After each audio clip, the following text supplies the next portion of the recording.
Dia itu sampai berani kasar sama gue, sampai berani aniaya gue, tapi nggak usah yang mewah karena nikahin perawan itu mahal. Cowok lu lagi sama gue nih, cowok lu lagi di kosan gue nih. Tolong dong, gimana caranya ngilangin rasa cemburu, curiga, sakit hati dan trauma. Jadi sebelum gue menikah sama suami gue yang sekarang, pas masih pacaran itu dia pernah selingkuhin gue. Selingkuhnya itu yang bukan cuma sekadar jalan, nonton, makan, tapi dia sampai berhubungan badan. Gue juga gak ngerti kenapa bisa nikah sama dia, padahal dia itu udah nyakitin gue banget. Jadi dia itu pernah bilang, katanya di Desember 2018 dia itu mau ngelamar gue, dan di awal 2019 dia mau nikahin gue. Tapi nyatanya semua itu terundur karena dia kenal sama wanita ini. Dia itu sampai berani kasar sama gue, sampai berani aniaya gue, sampai muka gue yang bonyok-bonyok kayak gitu demi belain cewek ini.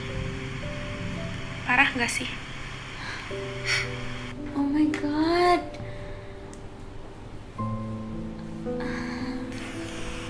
Terus gue pernah chat dia pas dia masih selingkuh, minta mana janji lu yang katanya mau nikahin gue. Dan dia bales katanya, oke, aku akan nikahin kamu sesuai perjanjian kita, tapi gak usah yang mewah karena nikahin perawan itu mahal, beda sama nikahin yang udah berstatus, karena wanita itu janda anak satu. Jadi maksud dia itu lebih milih nikahin janda yang udah berstatus karena gak ngeluarin modal banyak.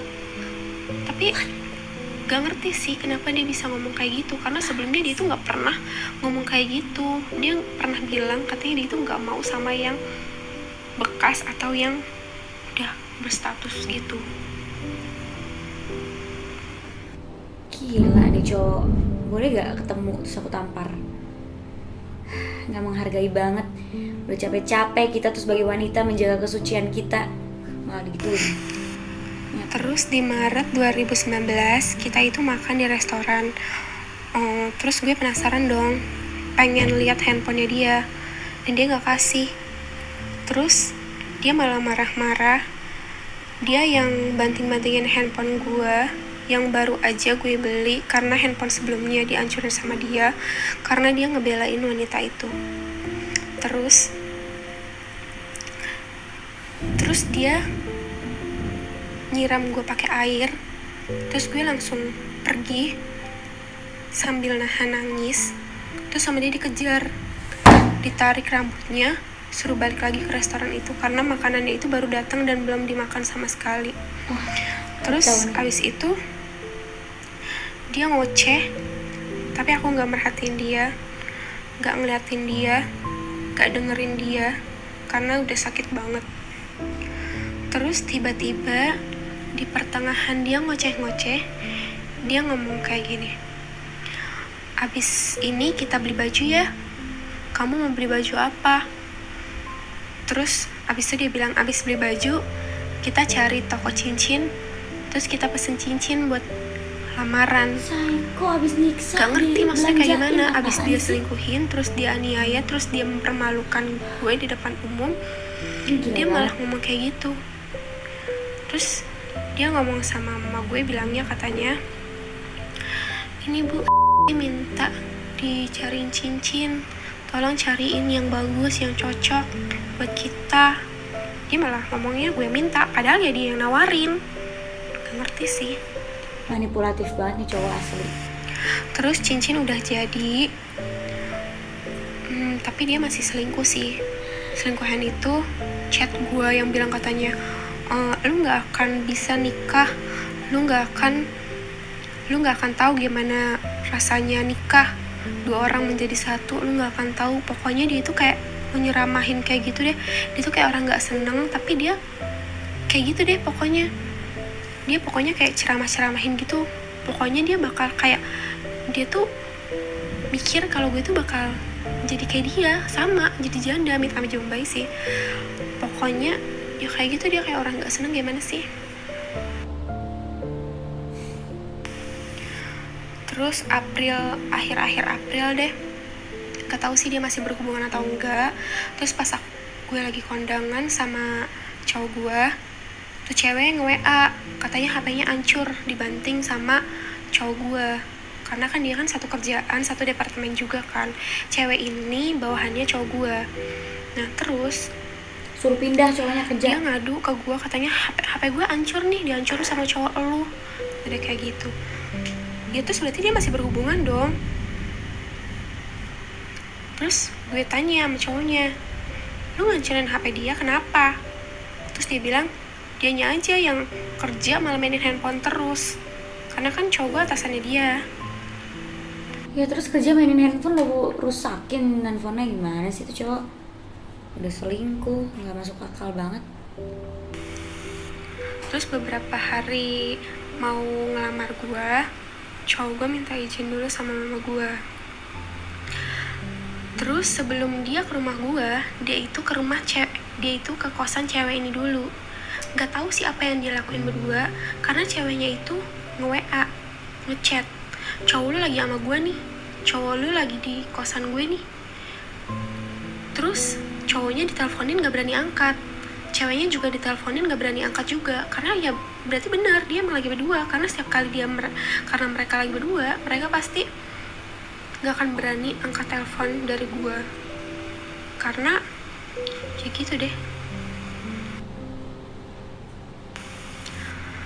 Terus di hari dimana gue lamaran, dia itu pagi-pagi masih ke rumah gue karena nganterin gue interview kerja.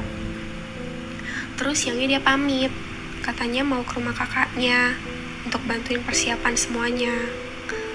Terus tapi kok dia itu di telepon tuh nggak angkat-angkat, di chat itu nggak berani bales. Pokoknya dia itu bukan dia, karena dia itu biasa standby handphone. Jadi kalau misalkan ada yang nelpon dia langsung angkat, tapi ini enggak. Terus dia alasan katanya dia ke rumah kakaknya bantuin semuanya, dan ternyata dia nggak ada di rumah kakaknya. Dia udah bohongin dari awal tunangan. Wah, tanpa aku dengerin semua, aku udah ngerti sih maksudnya apa. Coba kita dengerin Dan sampai sekarang ngerasa cemburu, curiga, dan sakit hati itu masih ada. Jadi tuh pokoknya setiap hari tuh kalau gue jauh dari suami gue, rasanya gue tuh curiga mulu bawaannya, takut dia masih berhubungan di belakang gue. Pokoknya gimana sih rasanya nenangin hati ini, tolong banget. Karena kasihan bayi yang ada dalam kandungan gue, dia juga ikut stres. Sabar ya, aku minum dulu ya, aku emosi nih sumpah.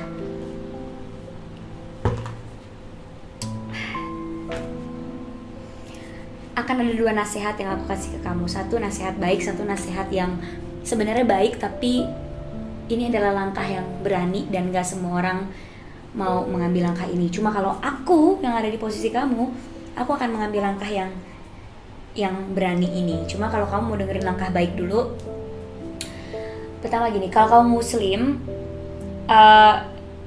Tuhanlah yang ngebolak-balikin hati manusia. Ya muslim atau enggak sebenarnya sama aja sih, Tuhanlah yang ngebolak-balikin hati manusia, karena yang nyiptain hati manusia itu ya Tuhan gitu. Jadi satu-satunya jalan ya berdoa supaya dibalikin tuh hati suami kamu, untuk dia nggak kayak gitu lagi, untuk dia bisa menghargai kamu sebagai istri yang cewek yang udah menjaga kesucian kamu sampai kamu nikah. Harusnya dia bisa menghargai itu, karena nggak semua orang itu bisa kayak gitu, nggak semua cewek bisa bertahan kayak gitu. Dan di situ adalah nilai plus kamu harus tahu kamu punya nilai plus gitu ya. Jadi ya langkah baiknya adalah kamu ibadah yang banyak, bener-bener kamu doain terus-terusan dia supaya hatinya tuh kebalik gitu. Yang muqallibal qulub, zat yang membolak-balikan hati, balikanlah hati suami aku supaya dia bisa baik, jadi suami yang baik, sadar, dapat hidayah, karena emang cuma Tuhan yang bisa nyadarin dia. Tapi aku juga punya nasihat yang berani, yang nggak semua orang bisa mengambil langkah ini gitu. Kalau aku sih aku bisa, kalau misalnya aku di posisi kamu, tapi ya Allah jangan sampai, ya Allah pengen dapet suami yang lurus-lurus aja. I'm not gonna stay. Aku nggak akan bertahan sih sama laki-laki kayak gitu. sebenarnya dari awal aku nggak akan pernah mau nikah sama dia kalau misalnya dia udah berhubungan badan sama cewek lain, udah kasar. Aku nggak suka sama cowok yang kasar, karena cowok yang kasar itu cuma banci. Cowok yang kasar itu adalah nih ya, cowok yang kasar itu adalah cowok-cowok yang pengecut, yang menggunakan kekuatan dia untuk nyiksa cewek karena dia takut sebenarnya, dia tuh pengecut sebenarnya. Dan aku nggak akan pernah mau bertahan sama cowok kayak gitu. Jadi kalau aku sih nggak akan pernah bertahan, aku sih nggak akan peduli. Kalau aku di posisi kamu ya, I think lebih happy jadi janda tapi tenang daripada jadi istri tapi tiap hari lo disiksa batin dan fisiknya gitu. Apalagi kalau dia masih kasar sampai sekarang, udah fisik sakit bonyok, hati juga sakit bonyok gara-gara ngelihat dia selingkuh, ngelihat dia kasar, ngelihat dia nggak sayang sama kita. Apalagi nikah itu kan harus sampai tua gitu loh. Jadi kalau kamu mau hidup menderita sampai tua, enggak kan? Tapi kamu gak usah ikutin saran aku yang ini kalau kamu nggak berani. Kalau kamu mikirin keluarga, takut atau nggak beranilah, nggak bisa ambil resiko, itu nggak apa-apa banget karena setiap orang itu punya kemampuan yang beda-beda. Kalau aku sih, aku orangnya yang berani ambil resiko demi kebahagiaan aku sendiri gitu sekarang, karena menurut aku daripada aku main aman tapi aku nggak bahagia, ngapain. Tapi kalau kamu nggak berani ambil resiko, ya udah, satu-satunya cara adalah kamu berdoa sih. Itu cara yang paling ampuh banget. Karena oke, aku punya pengalaman juga. Ada satu orang, suaminya juga kayak gitu, tukang selingkuh, terus juga suka nyiksa dia. Tapi dia tuh sabar banget. Dia berdoa terus, dia sholat, dia kuat. Dan alhamdulillah suaminya sekarang berubah. Tapi itu perlu waktu bertahun-tahun. Itu kalau nggak salah suaminya itu berubah pas udah pernikahan mereka tuh 10 tahun. Jadi pernikahan mereka 10 tahun, suaminya akhirnya hijrah, akhirnya mereka berubah dan akhirnya suaminya berubah dan akhirnya mereka sekarang udah bahagia gitu. Cuma itu perlu waktu 10 tahun untuk merubahnya. Kamu kuat gak bertahan sampai selama itu? Cuma perubahan orang beda-beda, siapa tahu suami kamu dapat hidayah lebih cepat. Jadi ya itu, aku punya 2 saran baiknya kamu berdoa terus sama Tuhan, minta dibalikin hatinya supaya dia bisa lebih menghargai kamu. Dan kamu juga harus ingat, kamu itu punya nilai.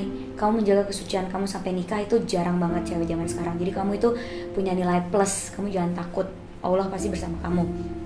Dan punya trust issue yang terus curiga, terus cemburuan, itu wajar banget. Karena suami kamu kayak gitu. Kalau suami kamu baik sih gak akan ada perasaan kayak gitu. Dan satu-satunya cara adalah ya kamu nenangin diri, banyak-banyak meditasi. Mungkin kamu bisa olahraga yoga, karena yoga itu bisa ngosongin pikiran, bisa nenangin pikiran juga. Atau banyakin ngelakuin hal-hal positif. Misalnya kamu hobi masak, kamu banyak-banyakin masak. Kamu hobi olahraga, kamu banyak-banyakin olahraga. Jadi jangan diem di rumah dan takutnya nanti pikiran kamu tambah ruwet. Jadi itu sih saran dari aku, karena aku juga belum nikah. Cuma aku jujur sering juga dicurhatin sama ibu-ibu rumah tangga, dan aku tahu banget masalah-masalah kayak gini. Jangan pernah terima ya kalau dikasarin sama suami kamu. Kalau kamu udah dikasarin yang keterlaluan, lapor polisi. Karena gak bisa. Kalau kamu bonyok, kenapa-kenapa, janin kamu kenapa-kenapa, kamunya kenapa-kenapa, itu ruginya akan belakangan. Jadi hargai diri kamu sendiri dan cintai diri kamu sendiri. Thank you.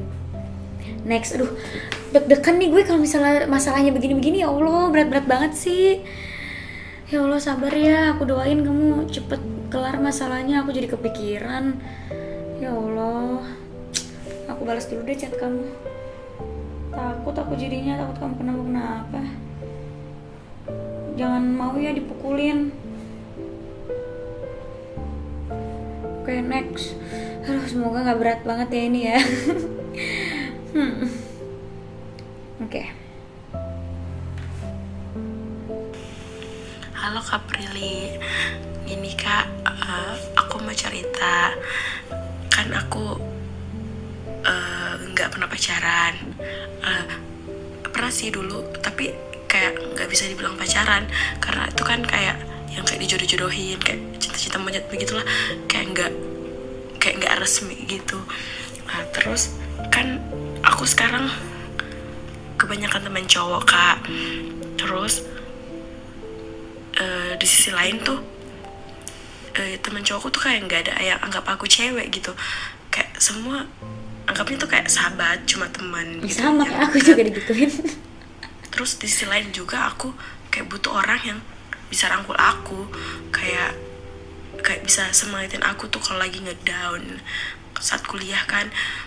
Terus kayak bisa semangatin terus, kayak yang ya butuh dirangkul. Ngerti banget aku posisi kamu, karena sekarang juga aku sahabatan sama semua orang, tapi kadang kita kesepian juga ya. Dirangkul kan Kak. Terus ada nih orang yang deketin aku, mau komitmen sama aku, tapi kok aku kayak kalau pacaran gak usah deh. Aku tuh kayak gak mau ada ikatan gitu Kak. Kenapa ya? Padahal aku tuh butuh orang yang kayak gitu.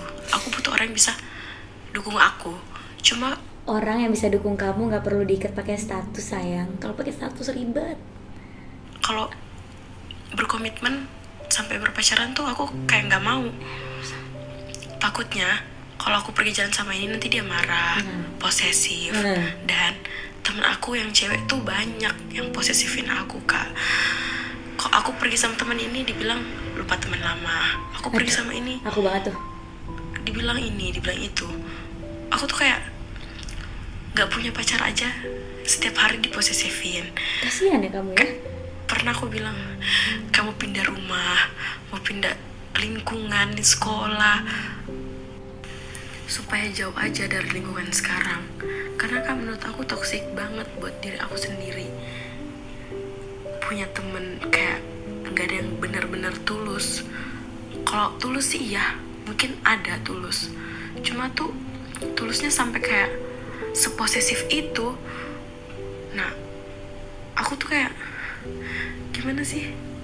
Kalau mau berteman kan seharusnya didukung. Nah, di sisi lain tuh aku butuh orang yang bisa ngerangkul aku. Aku ngerti. Pertama, aku ngerti banget posisi kamu karena sedikit banyak kamu itu kayak aku sebenarnya. Sahabatan sama cowok, tapi ya sometimes kita iri juga gitu kan kalau ngeliat orang ngebucin, ngeliat orang disayang-sayang. Tapi balik lagi itu hanya perasaan sesaat. Kamu itu butuh orang yang ngerangkul kamu, yang selalu ada buat kamu, dan sahabat bisa melakukan itu kok, nggak harus pacar. Sama, kalau pacaran itu banyak banget resikonya. Karena pacaran itu tidak seindah di Instagram yang ngepost romantisan dengan caption-caption romantis, enggak. Pacaran itu benar-benar kamu harus berkomitmen, kamu kayak punya kewajiban gitu untuk ngabisin waktu sama dia, ngeluangin waktu untuk dia, nurutin apa mau dia, bertoleransi. Kalau kamu nggak siap sama itu semua, mendingan jangan. Karena untuk nemuin orang yang bisa ngerangkul kamu, ada buat kamu itu nggak perlu pacar. Dan kalau emang kamu nggak siap sama resiko-resiko berpacaran, mendingan jangan. Karena kalau putus tuh sayang banget. Karena biasanya mantan tuh kalau udah putus ya nggak bisa jadi temen 100%. Palingan ya jadi temen tapi untuk say hi doang, tapi nggak bisa jadi temen deket lagi, kan sayang ya. Sama, aku juga punya pengalaman kayak kamu yang diposesifin banget sama sahabat aku sampai aku berantem sama dia. Karena itu udah jadi toxic. Sahabat itu harusnya nggak posesif sama kamu. Kenapa sahabat harus posesif? Sahabat itu harusnya mendukung keputusan kamu, mendukung kegiatan-kegiatan positif kamu. Posesif kalau kamu mulai melakukan hal yang negatif. Kalau kamu nggak melakukan hal yang negatif terus dia posesif, itu berarti ada maksud sendiri. Apalagi kalau cowok, bisa jadi dia suka sama kamu, atau bisa jadi dia emang gak mau kehilangan kamu gitu. Jadi menurut aku kamu harus kasih pengertian ke sahabat kamu kalau kamu itu butuh ruang, kamu itu nggak mau diposesifin kayak gitu. Dan untuk ngebuat kamu itu tetap stay, bukan diposesifin caranya, tapi didukung, disupport. Karena aku pernah sampai blok-blokan sama sahabat aku gara-gara dia posesifin aku banget. Dan aku sebel, aku nggak bisa digituin. Akhirnya aku bilang sama dia, gue nggak bisa lo posesifin gue karena lo bukan pacar gue, dan lo juga punya pacar. Kenapa lo ngasih posesifin gue? Dan lo harusnya percaya sama gue kalau gue tuh bisa jaga diri gue. Sahabat harusnya percaya sama sahabatnya sendiri kalau sahabatnya itu bisa jaga diri. Jadi buat apa diposesifin? Kamu harus kasih pengertian itu ke mereka. Harus terbuka dan harus berani. Jadi kalau kamu butuh orang yang ngerangkul kamu, sahabat itu bisa banget kok jadi orang yang ngerangkul kamu. Tinggal kamu biasain aja cerita sama mereka. Kamunya juga mulai ngerangkul mereka duluan. Kalau misalnya biar mereka tahu kalau kamu itu orang yang emang butuh dirangkul gitu. Dan kalau nggak siap pacaran, jangan pacaran. Aku nasihatin, sumpah jangan pacaran. Aku udah cobain pacaran 2 kali dan kalau nggak siap sama drama-dramanya sih mendingan jangan. Terus kalau diposesifin sama sahabat harus terbuka kalau kamu nggak suka, daripada kamu jadi musuhan sama sahabat kamu kayak aku sempat musuhan tapi alhamdulillah sekarang udah baikan lagi. Jadi semua itu harus penuh keterbukaan. Semoga cepet-cepet ya menemukan sahabat yang bisa kayak gitu dan nggak posesifin kamu lagi. Sahabat kok posesif, gimana sih? Next. Hai Kak Prilly, aku pengen curhat. Jadi aku tuh lagi suka sama orang. Nah, jadi aku sama dia deket karena awalnya dia itu ngajarin aku tentang skripsi gitu kan. Tapi aku tuh kayak takut gitu loh Kak Prilly untuk suka lebih lanjut, karena di sebelumnya aku tuh suka sama orang tapi selalu orang itu gak suka sama aku, sedangkan ada orang yang suka sama aku dan aku gak suka sama dia. Aku Always like that. malah jadi kayak trauma gitu. Terus aku sekarang kayak lebih baik ya mendingan gak usah suka sama siapa-siapa, tapi aku kayak kayak supaya aku nggak suka sama dia jadi aku menghindar gitu sama dia. Nah pas aku menghindar dari dia, dia malah kayak ngedeket dan dia malah nyadar kalau misalnya aku tuh ngejauh. Terus dia tiba-tiba dia nanya kenapa aku ngejauh. Nah aku kan bingung kenapa aku harus jawab apa, karena kalau misalnya aku jujur aku takut dia juga kayak ngerasa ilfeel sama aku. Jadi aku kayak tetap diem gitu untuk sekarang, dan untuk lanjutannya aku bingung. Terus suka sama cowok itu membuat aku kayak nggak ngerasa percaya diri gitu.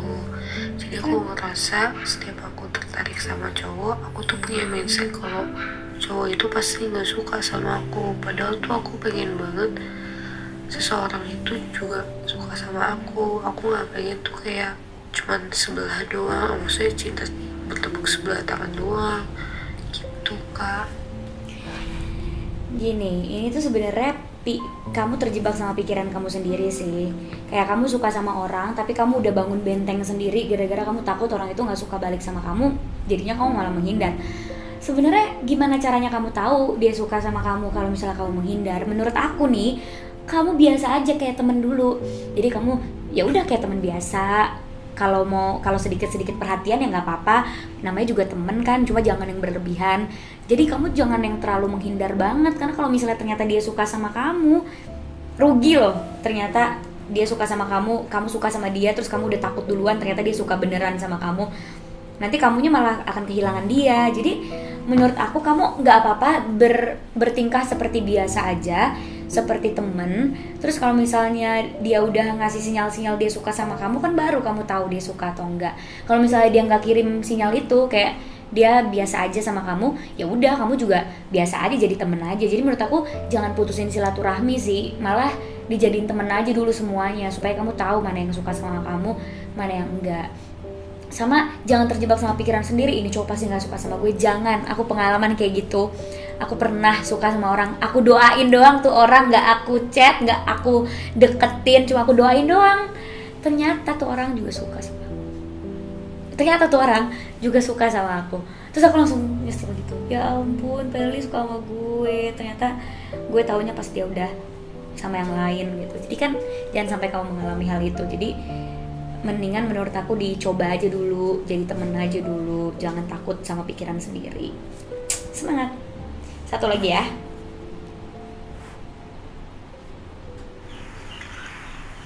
Kakak Prilly, tolong aku gendut, terus pengen kurus, tapi kerjanya ngunyah terus.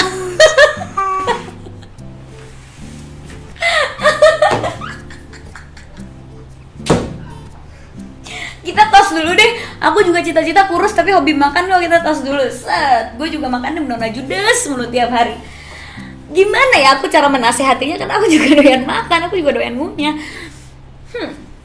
Gini, kamu nggak apa-apa makan enak. Gini.